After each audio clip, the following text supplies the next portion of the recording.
feel really happy to be able to make this video. I feel like it's just going to help me heal and release whatever it is that I need to at this moment in time.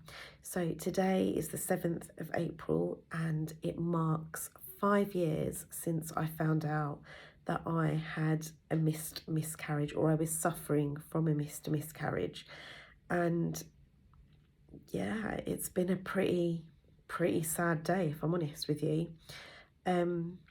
Going back 5 years ago, my husband and I had both taken leave and we were looking forward to going to our first formal midwife appointment, where we would sit there and plan the next exciting steps of our unfolding chapter in the confines of fluttering heartbeats, fluttering papers, and just sheer excitement, I guess.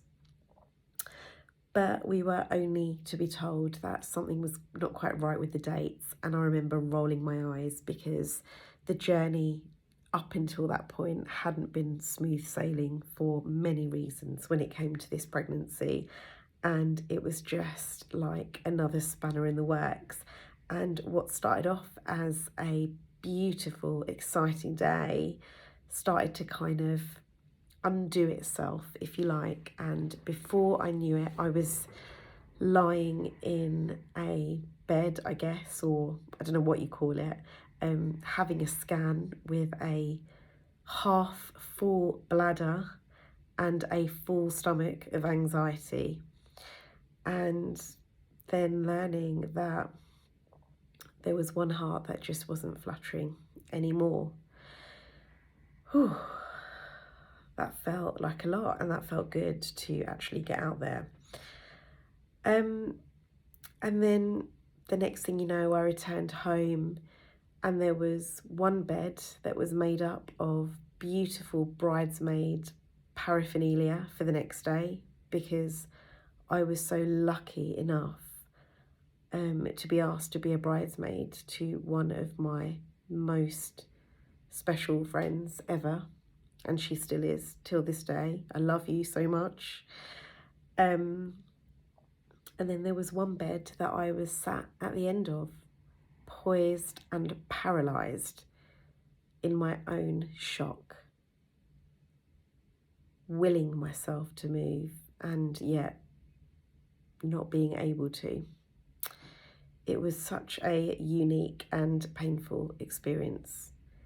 And yet, while I was unable to move, all I wanted to do was wash the dishes and tidy the house and change the placement of random ornaments that I'd got from Next, like that morning at the start of this beautiful day. And I went from being paralysed to being like a super control freak, because I was afraid. I was afraid of being vulnerable. I was afraid of the realization of what was starting to happen being real and not a nightmare. And the next couple of days were really hard. They were a blur. I wasn't able to show up to my friend's wedding in the way that I wanted to. But I am so blown away by my friend's beautiful patience and understanding and love for me, even till this day. And the next few days were just a blur. And I was surrounded with some beautiful people in my life that helped me navigate those next steps and helped me decide what I need to do.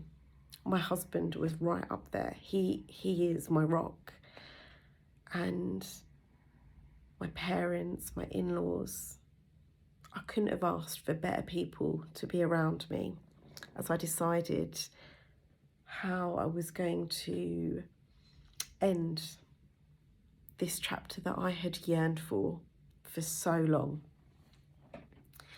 And every year since, I light a candle and I buy a little cake. It's normally like around the due date. And I think about the child that I lost. But you know what? And I have a feeling that she was a girl. She still lives on. She's still around me. I talk to her. I see her.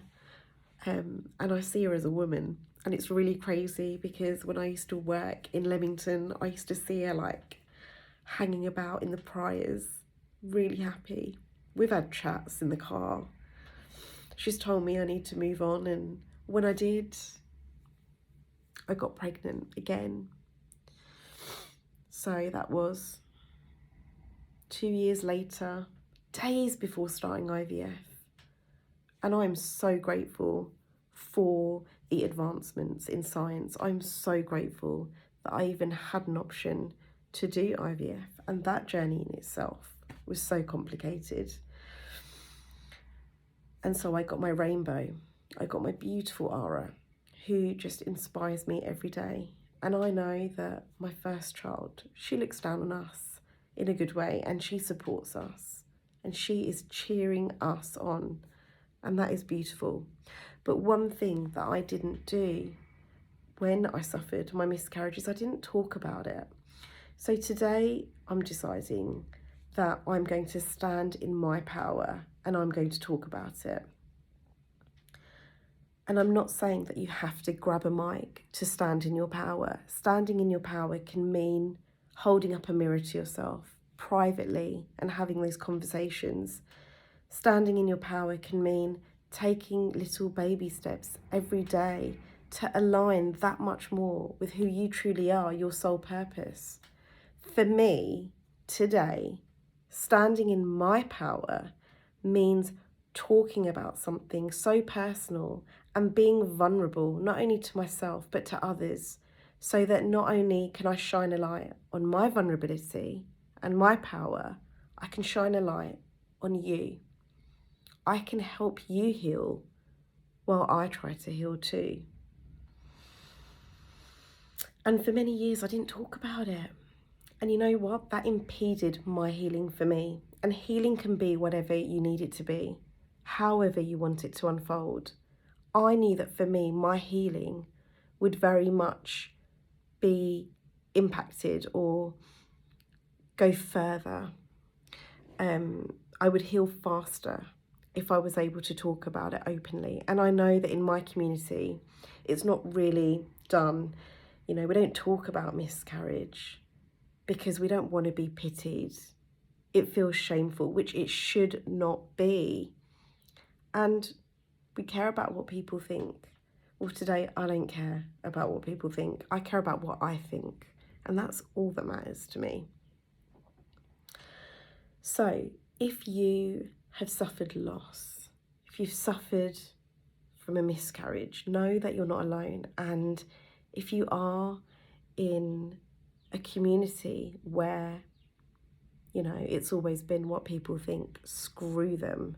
And honestly, if you want to just tell the world that you've had a miscarriage and that's going to help you, do it.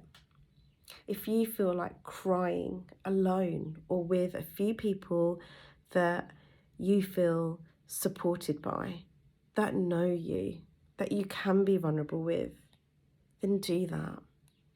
Do what you feel is right for you. Today, what felt right for me was openly expressing my pain, my journey, and my chapter. Today, I chose to stand in my power. Thank you for listening to this, to listening to me. I will say that the Miscarriage Association really helped me, and I even penned an article and a poem for them. My midwife, my beautiful midwife, helped me as well. She was my midwife in my first pregnancy and with Ara.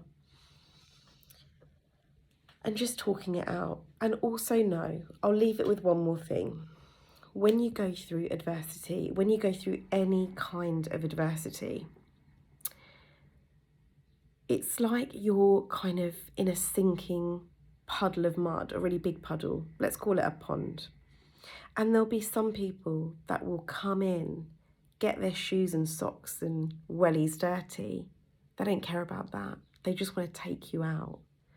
And there'll be some people that will walk off. And when you go through that adversity, the day will be clear, the sun will be high, the wind will be smooth, and you will see who is going to have your back and who isn't going to have your back. You will be able to pick out your tribe one by one.